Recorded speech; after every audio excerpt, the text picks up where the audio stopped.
Can the newest adaptation based off the musical, based off the Alice Walker book, really work in this day and age? Let's talk about it.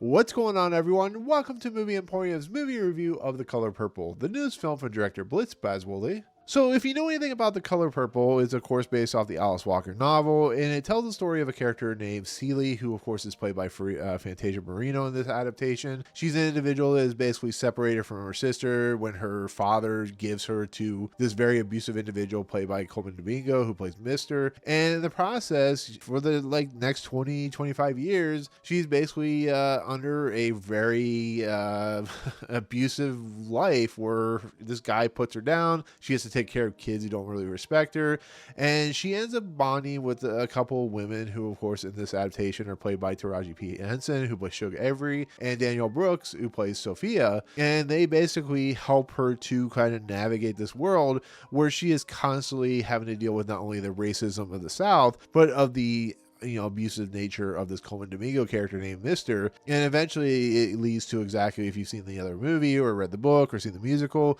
it goes exactly where you think it's going to go, but it is that story about 30 years of Celie's life and the nature of what she has to go through and so on and so forth. So this is a musical adaptation of the adaptation of the adaptation, to be fairly honest. There was, of course, the book by Alice Walker, the Spielberg movie, of course, and then there was a musical in 2005, which actually I think starred Fantasia Barrino, if I remember right, or she did a version of this musical. So here we are in 2023, and we're getting a new adaptation, a new musical adaptation of this movie, or of the story, and it makes a lot of sense, to be fairly honest, because a lot of cultural problems are going on in society, and this story feels very prescient with the world of racism and stuff like that. So here we have the story kind of retold in a new light, directed by, of course, Blitz Bazawule, and it's interesting because not only is it a newer, updated adaptation, but it's still produced by Oprah Winfrey and Quincy Jones and Steven Spielberg.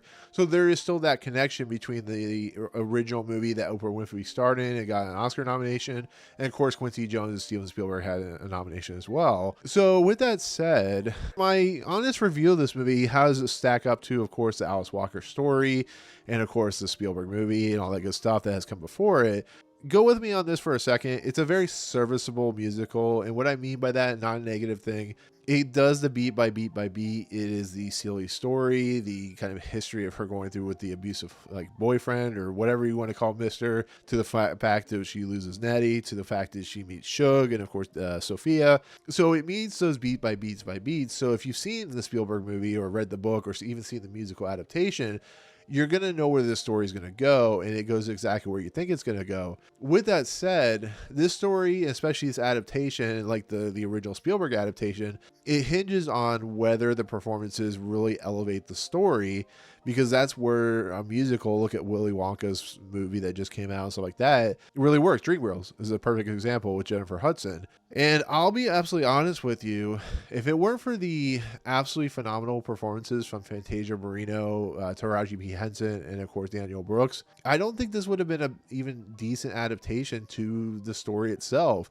Their performances elevate this movie so well and so high that it's almost kind of crazy that if they don't get Oscar nomination performances out of it. Fantasia Barrino, like Jennifer Hudson, came from American Idol, and it shows that there is much more nuance and much more levity to the people that came out of the early stages of American Idol, like in the early years, that is still being shown today. This is a breakout performance from Fantasia Barrino. It really is. It's like Jennifer Hudson in Dreamgirls. There is something so magnetic, so awe-inspiring, so heartbreaking, so wonderful. It's just a beautiful performance, and she sings like no other. She's fantastic. She gives off this really sad but really cathartic performance of just a very battered individual who has been through a lot in her life, and I absolutely think it's fantastic. It's one of the best performances I've seen this year. It's going to be a very difficult Oscar season when it comes to the actress race, because you have Emma Stone, now you have Fantasia Barrino, and you have of course the actresses from past lives and so on and so forth, Maestro, and it has become kind of a murderer's row of just fantastic performances, especially from Fantasia Barrino. And then on top of that, Taraji P. Henson has already shown that she's a fantastic actress, and she's just wonderful at what she does. She's great as Sugar Avery. She does the very domineering, very in your face performance. Same thing with Danielle Brooks here, who is having to step in Oprah Winfrey's shoes and does it absolutely spectacular fashion. It's a wonderful performance. Her kind of arc is amazing. It is as amazing here as it was when Oprah Winfrey did it. It really works in so many facets and so many great moments. And Halle Bailey, who of course played the Little Mermaid, does a fantastic job, and H.E.R, who plays Squeak, and of course John Batiste and Corey Hawkins, they're all fantastic. The only performance that I was not a big fan of, and it's unfortunately the nature of the performance itself, and I think even Danny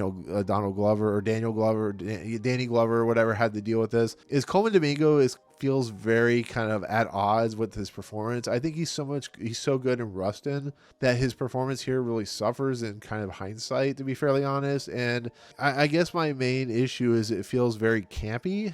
It feels very over the top and silly. And it's just the unfortunate nature, I think, of what Alice Walker was trying to portray with this character, which is somebody that does something so despicable, but somehow has to be redeemed by the end of the story. And even when the story ends, you watch how Mr. kind of portrays himself, you just don't forgive him for what he did. And I guess I don't know. I just don't feel like Colman Domingo was very well cast for this movie. And that's my only real qualm outside of the story being beat by beat. Nothing really changes.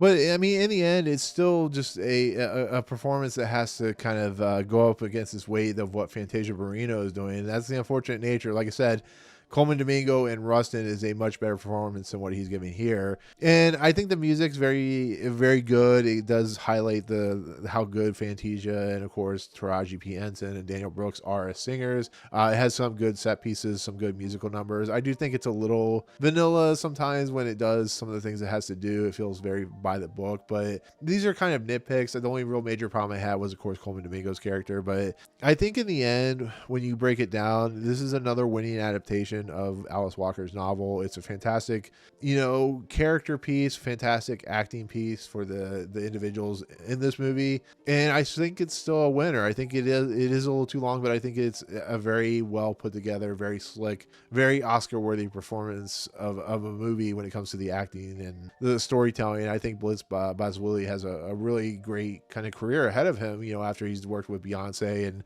he's written a book and stuff like that. So overall, I highly recommend it, especially if you like the other adaptations. It definitely fits well into this kind of oeuvre that has become Alice Walker's universe when it comes to the adaptations of The Color Purple. And it's a very well put together film. So anyways, with that said, that is going to be my take on the 2023 adaptation of The Color Purple. It will be in theaters on Christmas.